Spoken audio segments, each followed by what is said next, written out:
Let me just pick up a few top-level points. Well, firstly, there's the question of the scope of the strategy. What really matters in addressing climate change is that we get all the emissions in the borough down.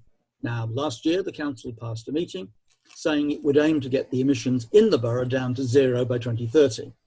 That's going to be really difficult, but it is the target we need to go for.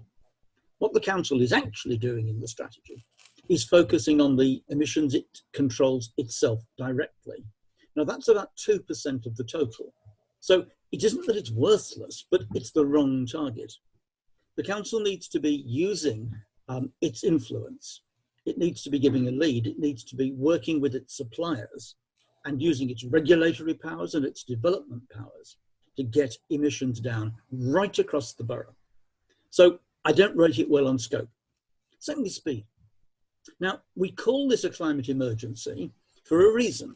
It's because it is very urgent that we get this done. What the council has done in the last 9 months is produce a document. Actually, most of what's in the document that is specific could have been agreed within the first 4 weeks, because almost everything like that was well known to anyone who's been involved with climate change. So the speed is just not there. Other councils, Lambeth, Wandsworth, have done very much better, have had detailed plans in place and in execution by this stage. So poor result on speed. Then there's what I'm going to call strategic positioning. The council treats climate change as a problem, and only as a problem. Well, of course it is a problem, and a big one, but it's also an opportunity, because what we're going to see over the next few years is a switch in all sorts of respects, from a high carbon economy to a low carbon economy.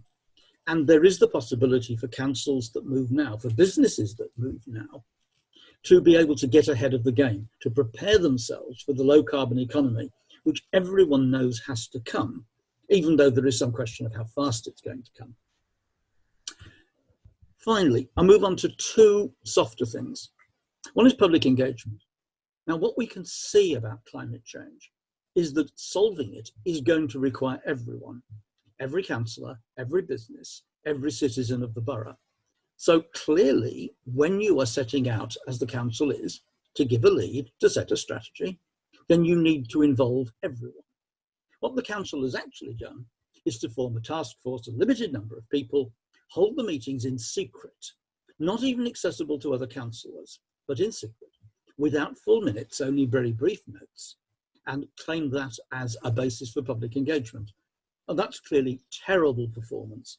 It's not just that it's wrong in democratic principle, it's also counterproductive. That is not the way that the council is going to get everyone involved, everyone understanding what has to be done.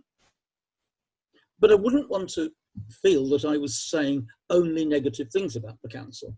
So let me tell you the things about which I feel positive.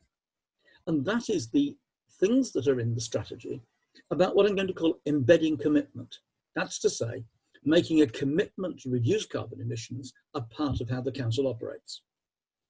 The council has said that it will make what I call the carbon test, asking the impact on emissions of every decision of every proposal.